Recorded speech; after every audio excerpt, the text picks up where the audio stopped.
Welcome, everyone. I'm Carol Laurie, host of the Her Health and Spirit podcast and upcoming summit. And today we're lucky enough to have with us Mira, Dessy, the ingredient guru, who's a holistic nutritionist, a popular public speaker, and the author of The Pantry Principle, How to Read the Label and Understand What's Really in Your Food. She's a member of the National Association of Nutritional Professionals, the Society of Nutrition Education and Behavior, and the American Holistic Health Association. She speaks frequently on how to navigate the grocery store's mammoth packaged food stock, to decipher confusing food labels, to understand the relationship of food additives to poor health, and how to find real food. She believes it's not just what you eat, but what's in what you eat. Her motto is, eat well to be well. Welcome, Mira. Hi, Carol. Thanks so much for having me on. It's wonderful to have you here. Yeah, I'm looking forward to it. I always love talking with you. Thank you. One thing that's become increasingly important to me as a practitioner is to help people see the inroads between traditional Western medicine and other healing genres, to help them understand that healing is more than a pill in a bottle. Can you talk about this for a minute with our audience?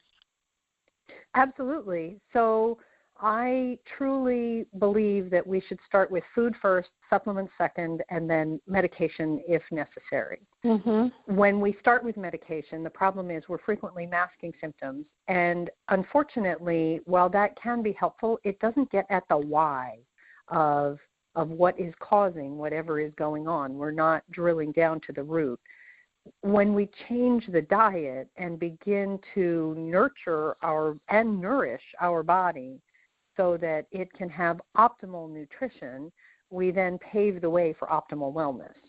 And I think part of the challenge is many of us grow up with several food myths that we just accept without really questioning them. One is a calorie is a calorie is a calorie. You know, if you want to lose weight or whatever, you just eat less and exercise more. And I'm going to sit here and tell you that an apple has about 100 calories in it. 10 peanut M&Ms has about 100 calories. There's a huge nutritional difference between an apple and 10 peanut M&Ms. Yeah. So no, a calorie is not equal to another calorie. Right. The other thing that happens is we are not taught how to appreciate the impact that our food has on our body. We see eating simply as something we have to do.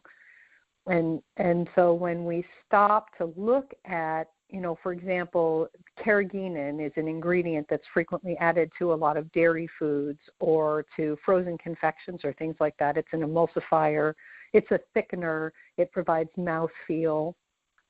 It also happens to be highly inflammatory. It's a red seaweed that can cause gut inflammation. It's been shown in a laboratory setting to cause renal bumps. And so it's not a great food, but it's not a great ingredient. Pardon me. It's not a food. It's an ingredient. It's not a great ingredient, but it appears in our food. But we're not taught to evaluate what's in our food. Most people, when they go to the grocery store, they think everything that's in those four walls is food, and it really isn't. No, that's for sure. And so that's a really important topic, I think, with your following around this, for women, around this topic of how do you figure out within the grocery store what is food and what isn't. And how can we shift women's thinking around this topic? I think that's an important aspect of healing for our audience.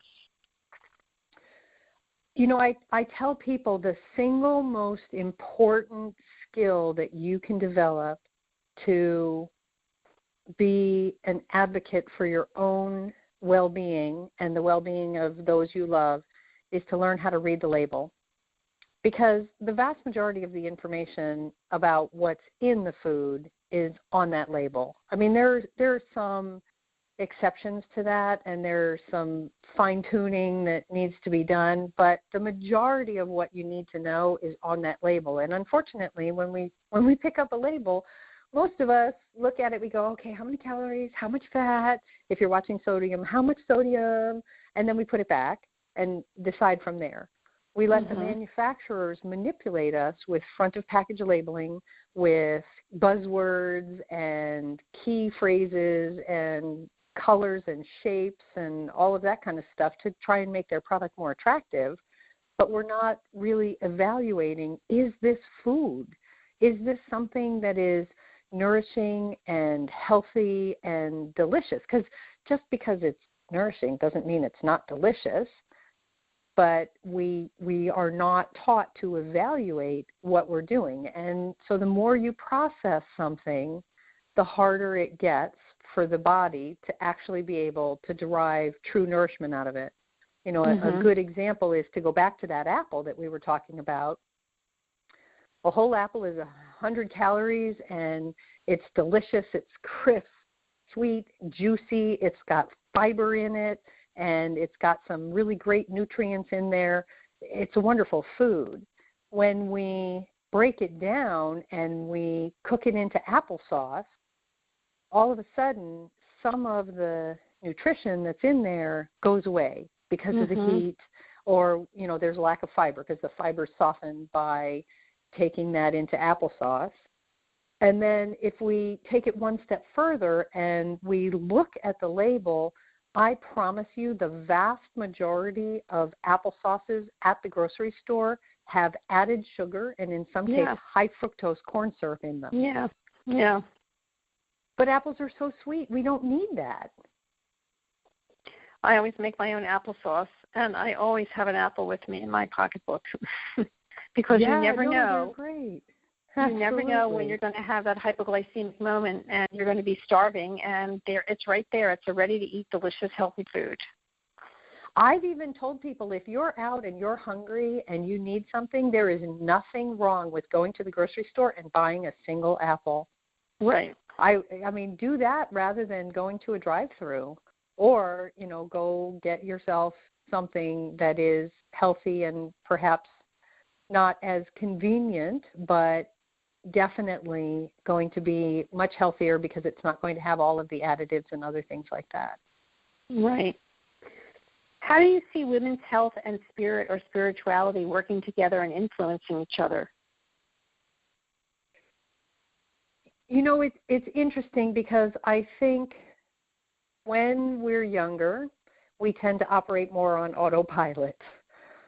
For whatever reason, as we get older, as we take on the responsibilities of being an adult, and that's in terms of self-care, and then whether we have family members that we need to take care of or not in either generational direction, as we mature into those roles and become more of a caregiver, I think it causes us to really stop operating so much on autopilot because we're stepping into that role of provider and realizing that we need to nurture and nourish and love those we're providing for, including ourselves.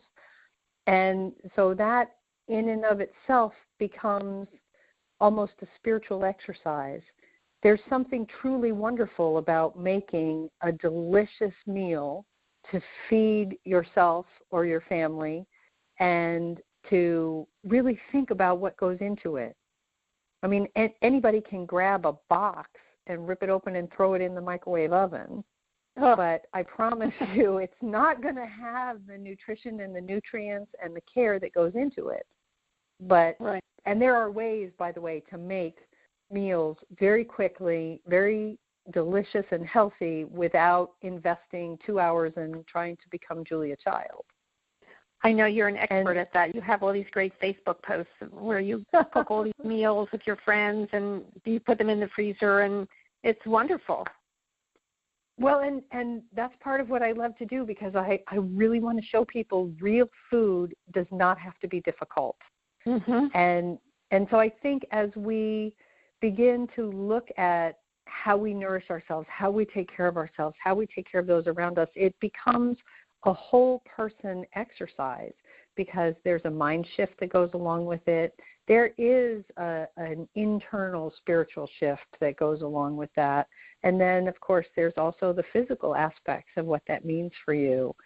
So I think we step into that identity and that beautiful whole person state of being. And I think when you're eating healthy food, there is a difference in the energetic and the biochemical process going on in your body, and it's much easier to stay in a more positive mindset than if you're eating processed food or going through the drive-in, which has chemicals and it's heavy and it doesn't nurture or nourish you on any level. I think that's a very important part of what you're saying. Yeah. Well, and the other thing is, let's not forget that but a significant number of the ingredients that are added to foods impact our neurotransmitter status. So artificial colors, for example, are made out of petroleum-based products, and they have a very significant impact. They cause anxiety, they can increase inattentive behaviors, they can have an impact even for people who don't have some sort of neurobiological issue such as ADD or whatever.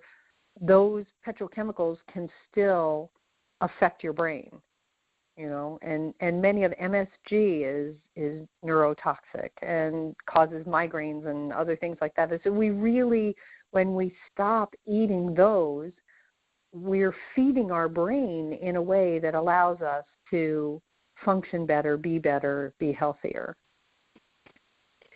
That's such an important quote and concept.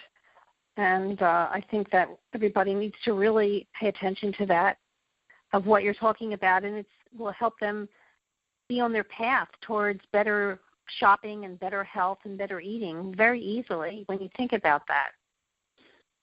Absolutely. Absolutely.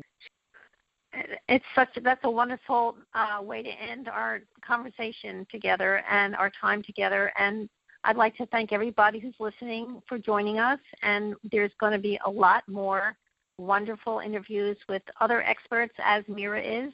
And have a great day, everybody. And it's Carol Laurie signing off for now from Her Health and Spirit Summit.